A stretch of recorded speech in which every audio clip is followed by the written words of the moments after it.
Selamat pagi pemirsa, Indonesia adalah salah satu negara yang berpenduduk paling banyak di dunia. Data Badan Pusat Statistik atau BPS pada tahun 2022 menunjukkan jumlah penduduk Indonesia ada 275 juta jiwa. Namun jumlah terbanyak ini bukan sesuatu yang membanggakan bila secara kualitas Indeks Pembangunan Manusia Indonesia ada di posisi 130 dari 199 negara di dunia. Bahkan indeks IPM Indonesia itu masih tertinggal dari beberapa negara ASEAN lainnya. Pemirsa, inilah editorial Media Indonesia di hari ini Senin 8 Mei 2023 dengan tema Berburu Calon Wakil Rakyat bersama saya Leonard Samosir. Para pemirsa, Anda semua bisa ikut menyatakan pendapat Anda nanti dengan menelepon nomor telepon 021 583 99 100. Dan pemirsa, pagi ini telah hadir bersama saya, anggota Dewan Redaksi Media Group, Abdul Kohar. Mas Kohar, selamat pagi. Selamat pagi. Sehat-sehat, Mas? Alhamdulillah sehat. Karena sehat itu salah satu ukuran indeks prestasi manusia juga ya? Iya, ya indeks pembangunan manusia. Indeks pembangunan manusia, betul. Tidak stunting begitu ya? Ya syarat wakil rakyat kan tes kesehatan juga nantinya. Oh iya, oke. Jadi harus sehat. Iya, sebelum kita bahas itu, Mas Kohar dan pemirsa, kita lihat dulu beberapa berita yang diperhatikan Media Indonesia. Yang pertama, ini adalah headline Media Indonesia untuk hari ini. Negara jangan intervensi pilihan rakyat. Ya.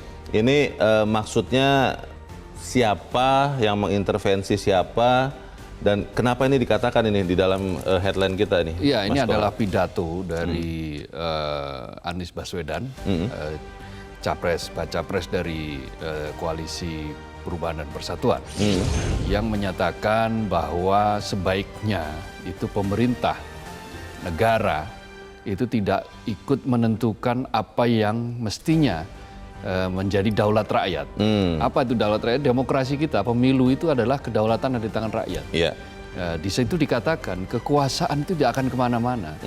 Dalam demokrasi, kekuasaan itu di tangan rakyat, bukan di tangan siapa-siapa. Jadi tidak boleh negara atau sekelompok yang betul-betul elit itu menentukan siapa penggantinya,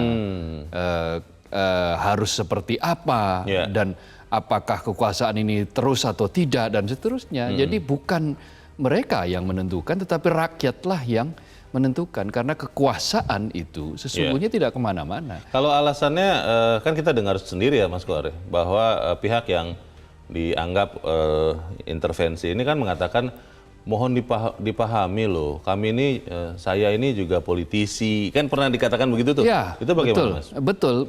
Politik itu dijalankan di atas etika, bangunan etika. Nah, etika ini harus dijunjung tinggi. Negara itu mestinya tidak boleh, tidak etis negara memfasilitasi partai politik tertentu, bahkan mengendorse kelompok tertentu, calon tertentu untuk menjadi misalnya apakah penggantinya untuk kepentingannya. Karena ini harus duduk, persoalannya harus jelas. Karena kekuasaannya di tangan rakyat. Negara harus berdiri di atas semua kelompok. Betul, begitu ya? Negara harus netral. Negara tidak boleh berpihak kepada satu kekuatan politik apapun atau satu kekuatan apapun. Apalagi negara membentuk klik, membentuk kelompok. Nah, itu justru makin salah, makin tidak etis. Baik, kita harapkan juga para pihak yang diminta untuk tidak intervensi ya pilihan rakyat ini sadar. Ya. Saya percaya betul Mas Kohar bahwa karena dulu sempat dikatakan bahwa ketika akan menjadi pimpinan negara itu akan berdiri di atas semua golongan. Iya, betul. Itu kan saya percaya. Waktu janji kampanye kan juga begitu. Itu dia. Baik, kita harapkan itu akan dilakukan. Kita beralih ke berita selanjutnya di halaman 2, pemirsa, di halaman dalam di harian Anda. Ini terkait dengan negara tetangga Indonesia yang dibahas di KTT ASEAN. Konflik Myanmar akan dibahas di KTT ASEAN. Ya. Dibahas ini artinya akan ada resolusi untuk meminta dihentikannya kekerasan atau otoritarianisme di sana, atau seperti apa nih Mas? Jadi kan Myanmar ini memang tidak diundang ya, karena memang masih ada masalah di Myanmar di KTT kali ini. Tetapi meskipun begitu, persoalan Myanmar bukan berarti tidak dibicarakan. Myanmar tetap akan dibicarakan dengan mengacu pada konsensus yang sudah pernah dicapai oleh ASEAN. Oke. Intinya adalah menghentikan kekerasan, tidak boleh lagi ada hal-hal yang memicu terjadinya kekerasan, baik oleh pemerintah, oleh junta militer atau siapapun yang ada di Myanmar. Jadi yang paling penting adalah rakyat Myanmar harus selamat, harus diselamatkan dan tidak boleh ada lagi kekerasan di daerah Myanmar. Tapi ini kan menarik nih, Mas Kohar, di dalam berita kan dikatakan, kita juga tahu dari pemberitaan bahwa di KTT ASEAN ini Myanmar tidak diundang pada level politik di KTT ASEAN. Kalau begitu kan berarti negara-negara ASEAN selain Myanmar membicarakan masalah Myanmar. Padahal kan katanya tidak bisa mengintervensi urusan dalam negeri masing-masing anggota. Ini piye nih? Bagaimana betul, nih, Mas? Tetapi ini kan bagian dari tekanan tekanan politik. Ada kesepakatan di negara ASEAN ini untuk menjalankan prinsip-prinsip ASEAN. Salah satu prinsip-prinsip yang dijunjung tinggi di dalam ASEAN itu adalah prinsip kemanusiaan.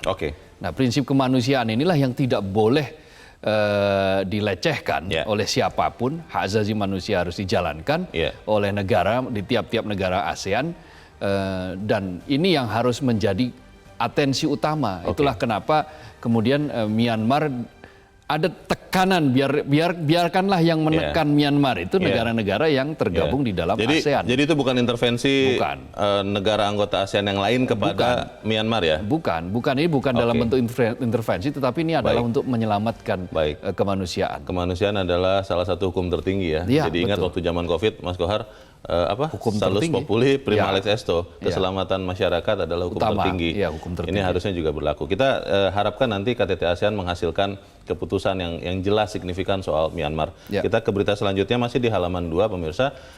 Ini adalah akibat banjir ya. Banjir rob ini banjir pasang air laut ya, Mas Kohar ya. Di Pantura, Jawa Tengah. Ya, perusahaan hengkang akibat rob. Wah, ini akhirnya kabur juga ya. Ini PT Fuji Metek sudah menutup kegiatan operasi. Ada 500 karyawan. 500 karyawan harus di PHK karena terkena banjir terus. Bagaimana? Betul. Karena banjir rob yang tidak kunjung tertangani di Jawa Tengah menyebabkan beberapa perusahaan itu hengkang.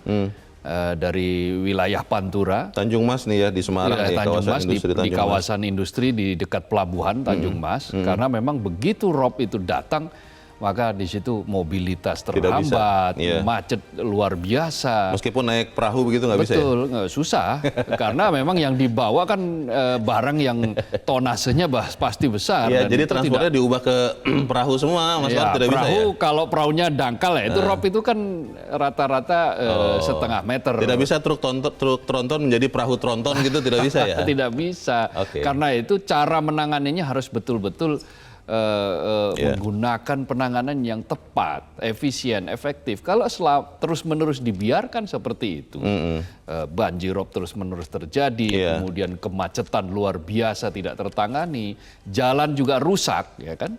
Banjir rob pasti hubungannya nanti akan ada jalan yang rusak. Jangan hanya Lampung saja yang dilihat jalan rusaknya, Jawa Tengah juga harus dilihat. Soalnya Jawa Tengah tidak ada yang memviralkan lewat media sosial, itu loh Mas Kohar. Beberapa saat yang lalu kan sempat ketika habis banjir kan sempat juga menjadi pembicaraan. Kurang viral, jadi agak luput begitu loh Mas Kohar. Ya mestinya tidak boleh seperti itu. Harus diperlakukan secara sama dimanapun tempatnya, apapun yang menyebabkan terhambatnya proses-proses ekonomi itu harus dibongkar, harus dicari solusinya. Dan harus serius ya. Yang pihak-pihak yang berwenang harus serius. Negara harus serius. Fokus. Pemerintah harus serius, pemerintah harus fokus. Baik. Kita harapkan itu bisa benar-benar dilakukan supaya kemudian kita tidak menyerah pada keadaan alam. Kita ke editorial pemirsa dan Mas Kohar, pada pagi ini diberi judul Berburu Calon Wakil Rakyat. Ini pendaftarannya kapan ya untuk calon anggota legislatif ini, Mas Kohar? Kan sudah dibuka dari 1 Mei sampai tanggal 15, tanggal 14 lah. 14 Mei ya? 14 Terakhir. Mei. Terakhir. Nah, sampai kemarin belum ada partai politik yang mendaftar. Oh, belum. Mengapa? Memang fakta menunjukkan bahwa ada kesulitan dari partai-partai politik untuk memenuhi kuota persyaratan-persyaratan. Berburu calon wakil rakyat, kuota perempuan 30% dan seterusnya. Ini apa persoalannya?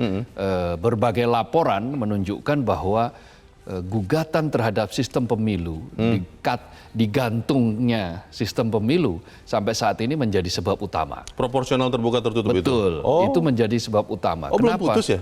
Belum. Saya sampai lupa loh. Karena sudah lama saking lamanya kan? dengar lagi ya. Iya betul, saking lamanya. Inilah kalau kita senantiasa mencoba-coba ya persoalan demokrasi kita utak-atik. Nah, proporsional terbuka ketika proses sudah berjalan, masyarakat sudah diedukasi dengan sistem proporsional terbuka yang lebih kompetitif, yang lebih menjamin transparansi. Faktanya kemudian diuji materi secara tertutup dan prosesnya berlarut-larut sampai sekarang. Dan belum ada putusan ya? Belum ada putusan sampai sekarang apakah tertutup atau terbuka. Meskipun dari sidang kita bisa menyaksikan sebagian besar dominan itu menyatakan mengharapkan bahwa ini adalah proporsional terbuka. Kenapa? Karena memang itulah yang menggaransi proses-proses transparansi dalam demokrasi. Ada yang mengatakan begini, Mas Kohar, berburu calon wakil rakyat ini menjadi susah karena konon katanya kalau kita mau jadi wakil rakyat itu harus punya amunisi, punya gizi atau apapun lah namanya yang besar, dan itu kalau tidak punya ya jangan bermimpi, katanya begitu Mas Kohar. Iya kan wakil partai-partai politik itu boro-boro menerapkan semacam itu ya. Sekarang bebas saja mengundang siapapun warga negara Republik Indonesia. Tidak hadir, tidak ada yang mau. Susah. Ada yang mau, tetapi ada masih kurang begitu ya. Katakanlah misalnya 60%. Di dalam suatu daerah misalnya ada 50 kursi DPRD, kan mestinya 50 orang bisa didaftarkan. Faktanya masih ada yang 25, ada yang baru 30 dan seterusnya. Ya, ini menjadi pertanyaan yang sangat serius karena jangan sampai kemudian ketika wakil rakyat di Senayan itu tidak terpenuhi, jangan-jangan ini kesempatan untuk yang selama ini sering disebut Mas Kohar parlemen jalanan. Kita akan bahas itu Mas Kohar, dan pemirsa, inilah editorial Media Indonesia untuk hari ini Senin 8 Mei 2023, berburu calon wakil rakyat.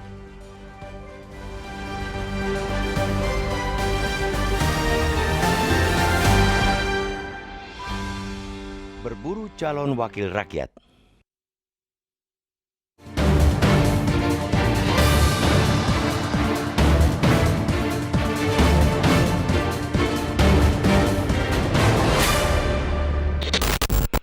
Indonesia adalah salah satu negara yang berpenduduk terbanyak di dunia. Data Badan Pusat Statistik pada 2022 menunjukkan bahwa jumlah penduduk Indonesia sebanyak 275 juta jiwa. Namun, jumlah terbanyak ini bukan sesuatu yang membanggakan apabila secara kualitas. Indeks Pembangunan Manusia Indonesia berada pada posisi 130 dari 199 negara di dunia. Bahkan, IPM Indonesia masih tertinggal dengan beberapa negara ASEAN lainnya. Melihat fakta yang miris itu, tak heran bila partai politik merasa kesulitan mencari bakal calon anggota legislatif, mulai dari anggota DPRD tingkat kota kabupaten, provinsi, hingga pusat DPR RI. Parpol berkejaran antara mencari bacalek dengan pengunggahan dokumen bacalek di aplikasi parpol masing-masing sampai diunggah ke sistem informasi pencalonan di Komisi Pemilihan Umum. Waktu 11 hari pendaftaran bacalek pada 1-14 Mei terasa singkat untuk berburu bacalek di tengah langkanya sumber daya manusia Indonesia yang mumpuni untuk menjadi wakil rakyat. Di tengah kelangkaan SDM itu, partai memang harus ekstra hati-hati menjaring bacalek. Selain perkara kualitas bacalek, seluruh persyaratan administratif juga harus terpenuhi. Jangan ada lagi masalah yang mencuat setelah mereka terpilih sebagai wakil rakyat, seperti ijazah palsu atau mantan napi terpidana hukuman 5 tahun atau lebih yang tidak boleh mencalonkan hingga 5 tahun setelah menjalani hukuman. Menjaring wakil rakyat sejatinya adalah menjaring pemimpin. Mereka bertugas memperjuangkan aspirasi rakyat. Parpol memiliki legalitas untuk mencari calon pemimpin dari pusat sampai daerah. Wakil rakyat adalah sosok yang istimewa. Untuk menjadi wakil rakyat harus berebut suara dalam satu daerah pemilihan. Partai-partai bertarung untuk menangguk suara sebanyak-banyaknya melalui calon anggota legislatif yang diusungnya. Para caleg inilah yang menentukan masa depan partai.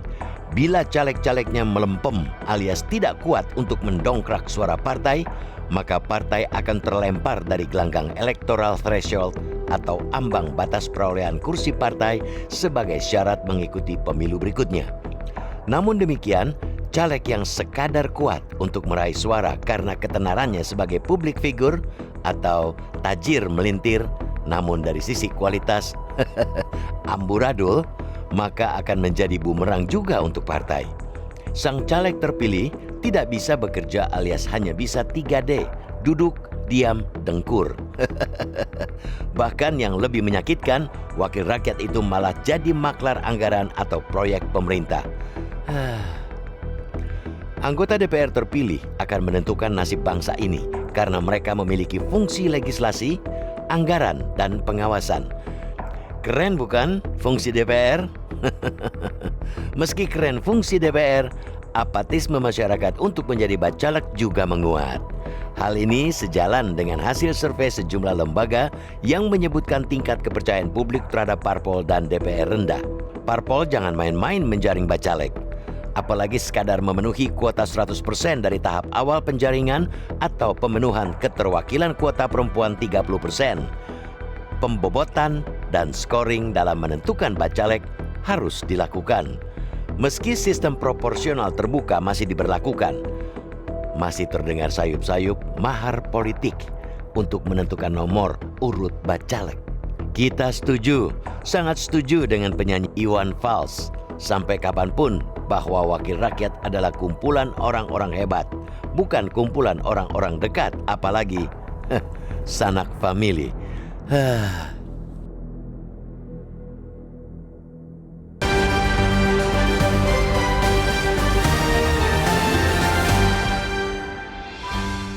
Di bagian berikut Anda bisa ikut mintakan pendapat Anda terkait dengan editorial pagi ini. Pemirsa, untuk saat ini tetaplah bersama kami.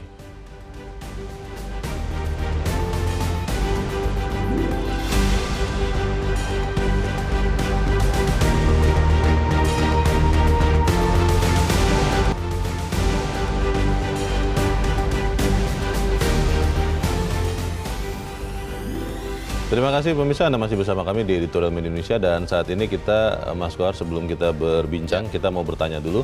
Saat ini kita sudah tersambung lewat saluran telepon dengan Guru Besar Politik UIN Jakarta, Profesor Ali Munhanif. Prof. Ali, selamat pagi. Selamat pagi, Bang Leo. Selamat pagi untuk pemirsa Metro TV juga.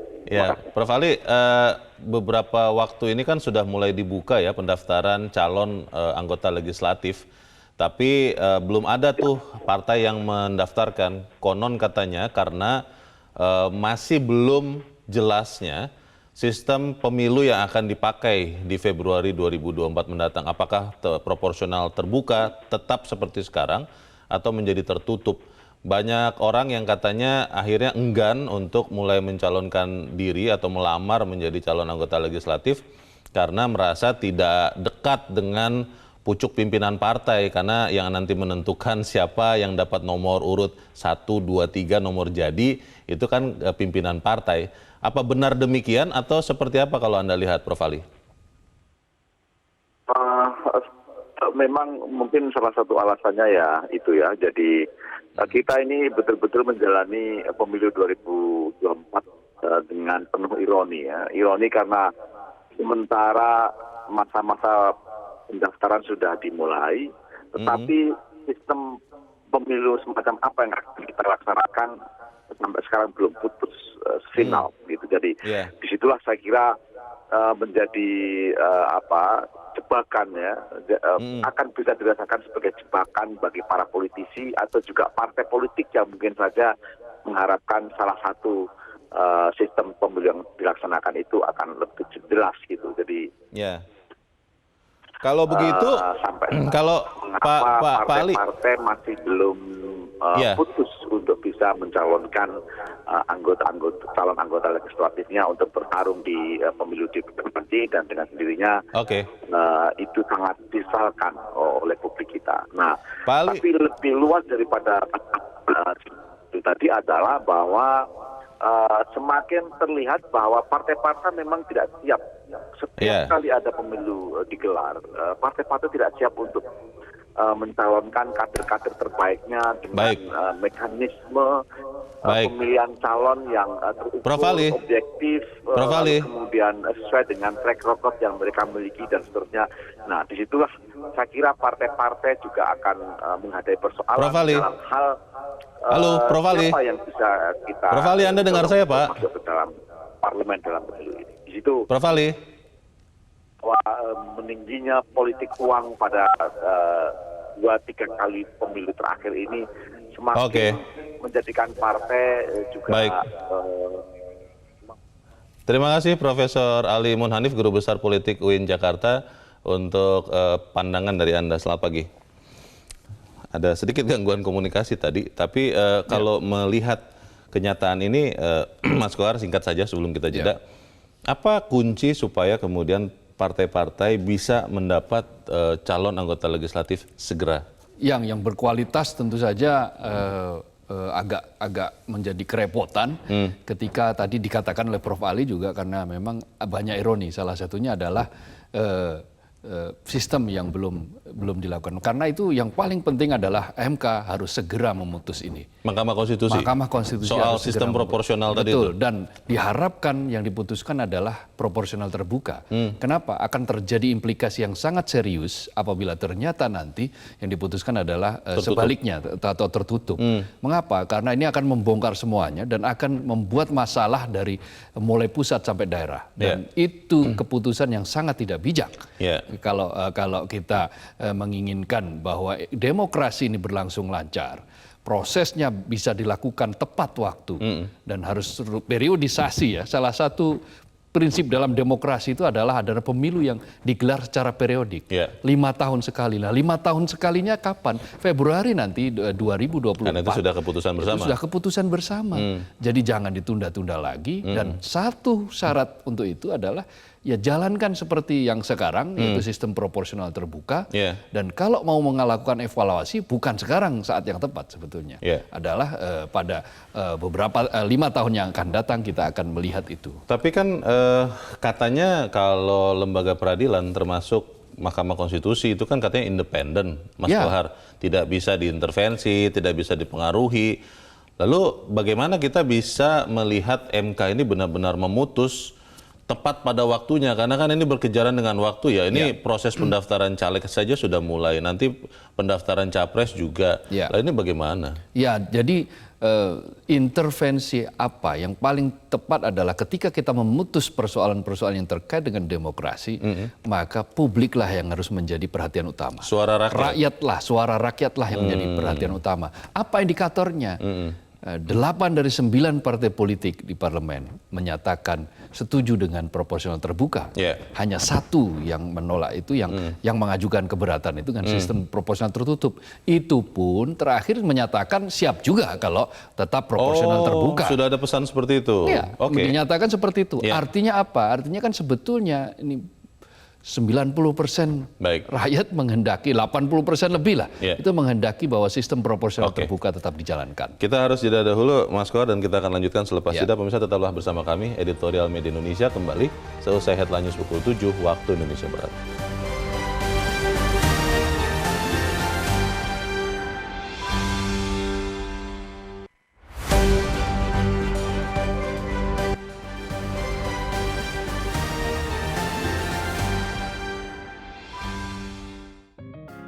Media Indonesia mengajak Anda untuk mengakses fitur premium e-paper. Dengan sajian konten berbasis intelektual dan meneguhkan kebangsaan, Media Indonesia tampil dengan lebih dinamis melalui e-paper Media Indonesia yang dapat Anda akses kapan saja, di mana saja. Caranya mudah, download aplikasi Media Indonesia di Android atau ketik link e-paper.mediaindonesia.com atau bisa scan QR Code pada layar kaca Anda. Klik tab e-paper di bagian samping layar tablet Anda, daftarkan data diri, serta pilih paket berlangganan e-paper Media Indonesia sesuai dengan kebutuhan Anda. Nikmati juga bonus spesial tambahan 4 halaman rubrik fokus setiap hari. Semua bisa Anda dapatkan hanya di e-paper Media Indonesia. Untuk informasi lebih lanjut, hubungi customer service di nomor 0811 1201 2018 atau kunjungi media sosial @mediaindonesia. Media Indonesia, referensi bangsa.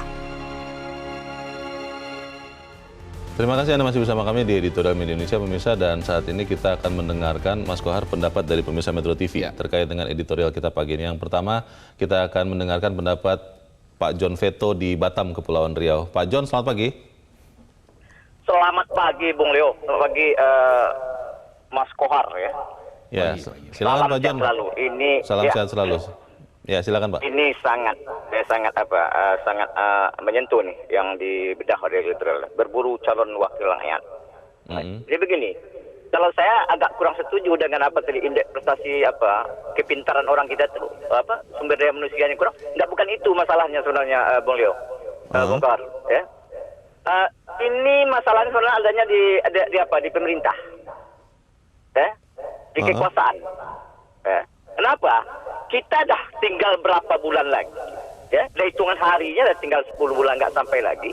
Kita dah mengadakan pemilu yang sangat besar, pesta rakyat yang sangat besar. Tapi ketentuannya belum pasti. Persoalan terbuka, persoalan tertutup. Jadi di sini ada permasalahan. Ada apa di Republik ini? Padahal betul kata Bang Kohar tadi, kata Bung Leo tadi, ada 8 partai besar yang terwakil di parlemen udah menyatakan meminta yang terbuka. Tetap terbuka ya. Terbuka. Ini kan sangat kalau saya juga pengurus partai di daerah ini memang kita sangat sulit kan. Awal-awal kita dulu memang banyak mulai kita nak masuk kenapa aja ke sistem silon aja udah mulai karena berita hoaknya ngeri juga. Berpengaruh ya Pak. Jadi ini memang bukan di masyarakatnya, bukan apanya. Ini ada apa ini? Apakah ini gara-gara Anies nak maju atau ini bingung itu sudah. Saya anak bangsa juga peduli juga dengan negeri ini, tapi kok begini mengelola negara ini. Terima kasih banyak. Itu aja. Terima kasih Pak John Veto di Batam, Kepulauan Riau Pak untuk pendapat Anda. Selamat pagi. Di belakang Pak John ada Pak Poli di Ambon, Maluku. Pak Poli, selamat pagi. Pagi Bang Leo. Selamat pagi. Pagi. Ya, silakan Pak Poli, pendapat Anda Pak. Pagi Langsung Pak. Bang Kohar, selamat pagi Metro TV. Selamat pagi Indonesia. Ya. Ini begini Bang Leo dan pemilihan umum kemarin 2014 kita sudah pakai proporsional terbuka. Nah itu yang dipakai sekarang menurut saya. Artinya kita tidak bisa pilih kucing dalam karung Pak Leo dan Pak Kohar. Harus kita lihat ikan di akuarium. Itu jelas identitas, kapasitas, integritas. Saya mau mengatakan begini, kenapa partai politik ketika pemilihan umum 2014 mereka mengaku dengan proporsional terbuka. Nah sekarang masuk pada 2019, 2024 mereka tidak menyetujui pemilihan umum dengan proporsional terbuka, malah tertutup yang diakui. Sekarang, jadi pertanyaan saya, kalau proses tahapan pemilu ini 11 tahapan sudah sampai pada pendaftaran, lalu partai-partai politik yang belum mendaftar calonnya, apakah dengan keputusan Mahkamah Konstitusi nanti, apakah terjadi perubahan lagi ketika harus diberlakukan proporsional tertutup?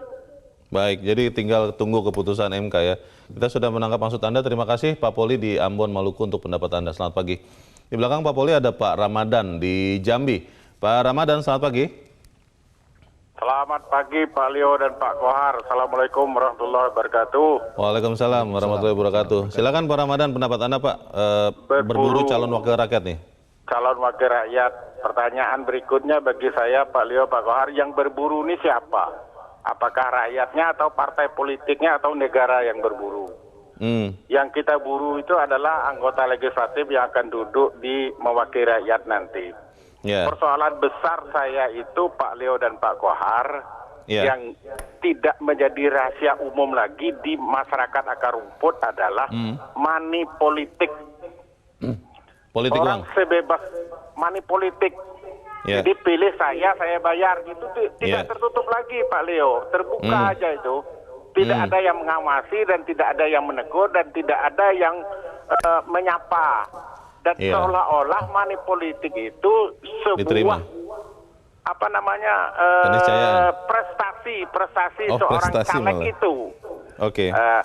Kemudian dampak dari itu Pak Leo, dampaknya adalah menurut saya setelah dia duduk nanti dia mengatakan suara Anda kan saya beli, saya berbuat apa saja di sini terserah saya. Itu dampak itu.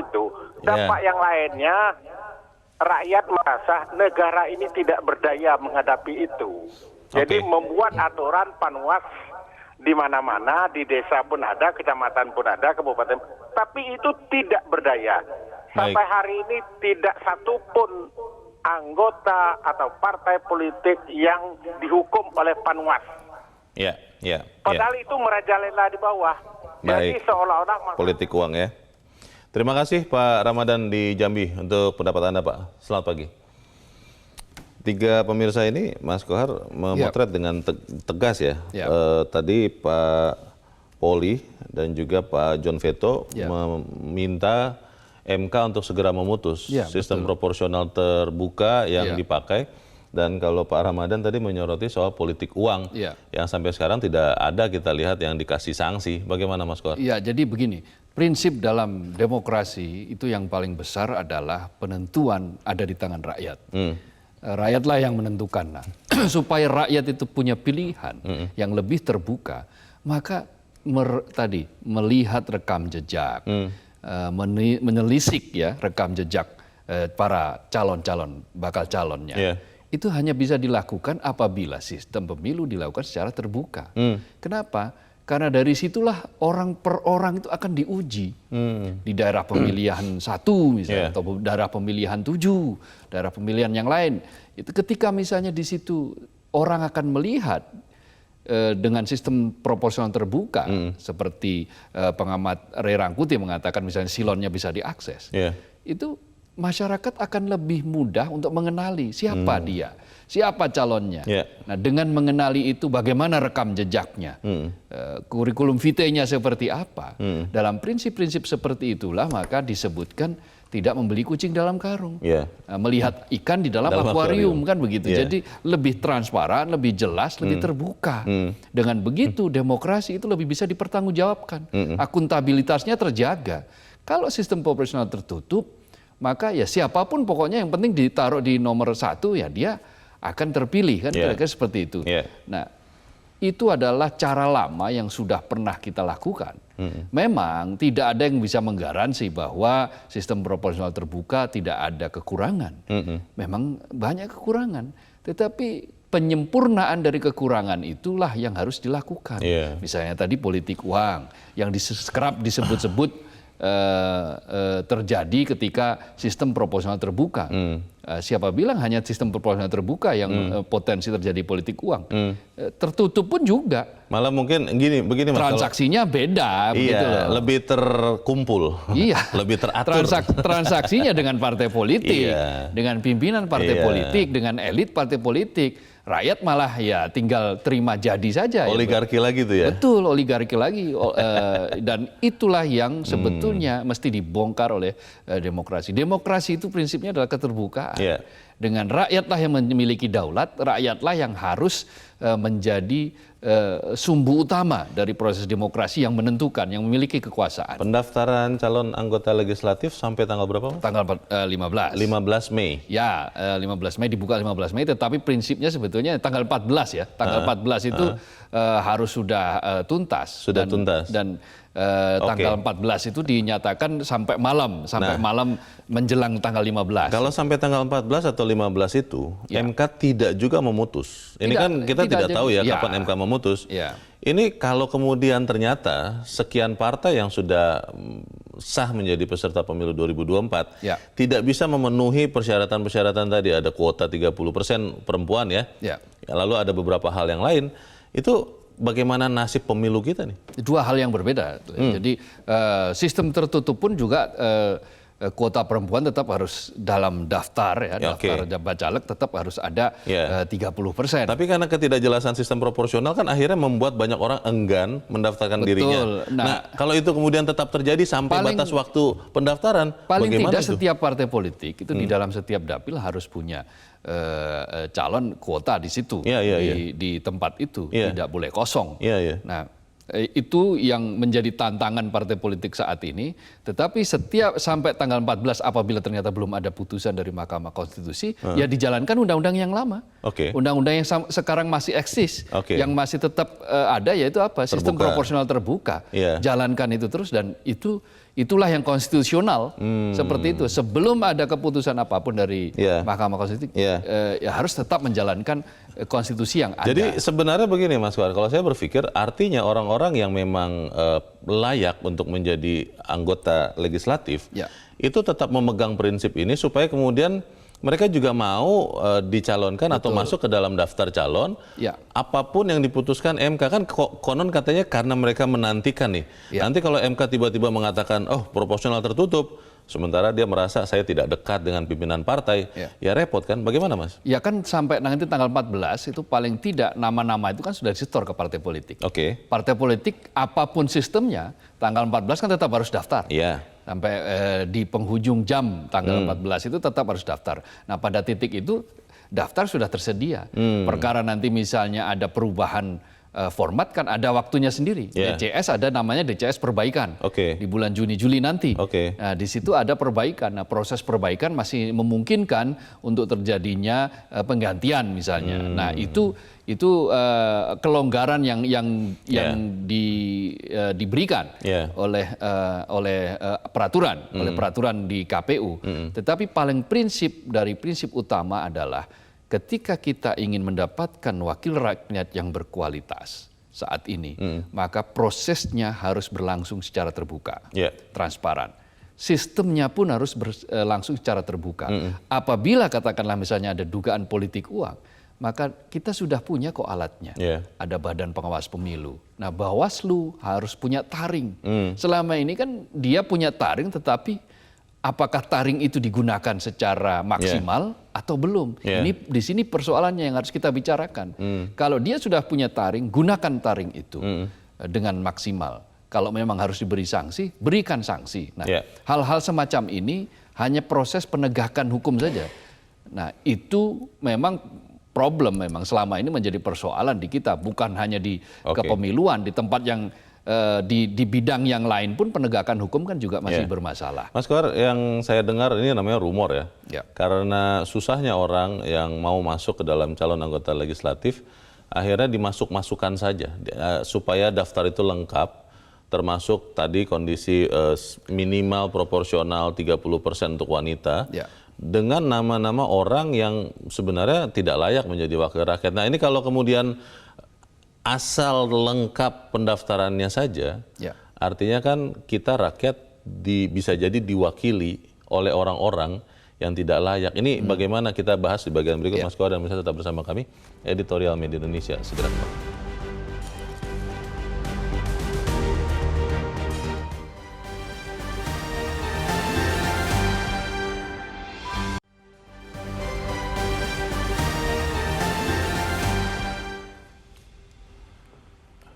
Terima kasih Anda masih bersama kami di Editorial Media Indonesia, pemirsa, dan saat ini kita ada di bagian akhir dari diskusi kita pagi ini. Mas Kohar, kalau tadi sebelum jeda pertanyaan saya, partai kesulitan menemukan orang-orang yang memang layak menjadi calon anggota legislatif.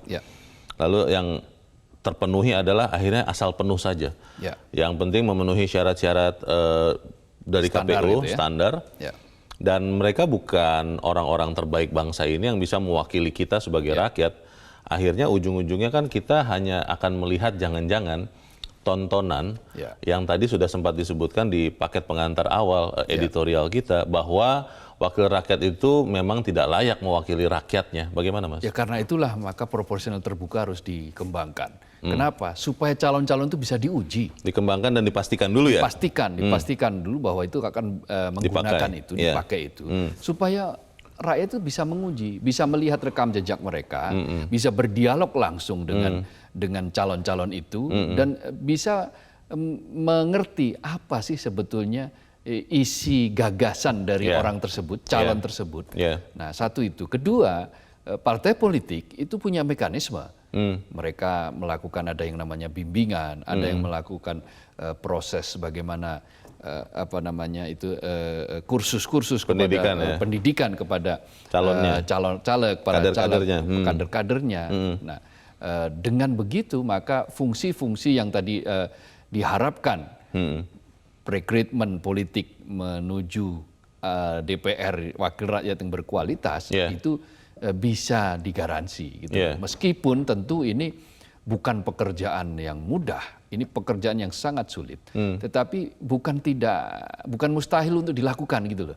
Karena bukan mustahil untuk dilakukan, tetapi dengan syarat bahwa rakyat bisa mengakses. Nah, problemnya kan rakyat selama ini atau publik atau masyarakat itu kesulitan mengakses. Seolah-olah bisa, tetapi ketika mau mengakses menjadi tidak bisa. Nah, itu kemudian yang sering diistilahkan dengan memilih kucing di dalam karung. Kucingnya tidak kelihatan, hanya bunyinya saja, ngeong-ngeong kan gitu.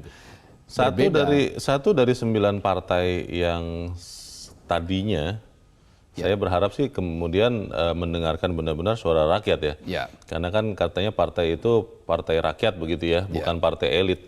Itu masalahnya adalah mereka kan menentukan atau berpengaruh ya.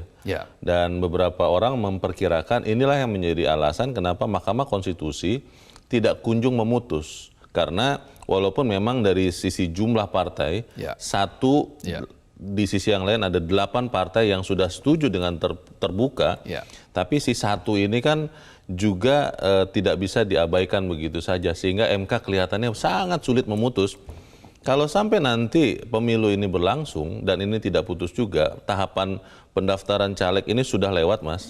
Lalu diputus, ternyata misalnya bukan terbuka, apa yang akan terjadi? Ya, akan terjadi daya rusak yang luar biasa bagi demokrasi ini. Demokrasi ini kan dipertanyakan kualitasnya dan akan tercatat di dalam sejarah ini menjadi pemilu yang kualitas demokrasinya buruk. Itu kita tidak menghendaki itu. Kita sudah maju sekian langkah dalam proses demokrasi. Kita sudah memilih demokrasi sebagai salah satu jalan. Artinya kita tidak bisa lagi mundur ke belakang mestinya dengan menggunakan sistem seperti kayak dulu. Orde Baru itu sistem proporsional tertutup. Pemilu pertama karena kita belum memiliki pengalaman untuk terbuka, kita masih pakai tertutup. Baru kemudian pemilu di 2014 kita menggunakan model terbuka ini dan ternyata memang hasilnya masyarakat bertarung. Gagasan itu semakin bisa berkembang sampai ke pelosok-pelosok. Karena orang setidak-tidaknya belajar bagaimana dia mempresentasikan gagasan, ide-ide besarnya tentang bagaimana masyarakat itu dijunjung keadilannya, diberikan jalan menuju kesejahteraan. Itu mereka bertatap muka dengan komunitas-komunitas di tingkat RT, di tingkat dusun, di kampung-kampung.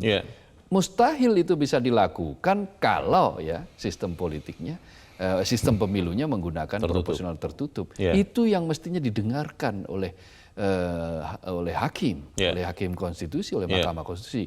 Bola sudah di tangan Mahkamah Konstitusi. Konfigurasinya sudah jelas. 8 partai politik menghendaki terbuka.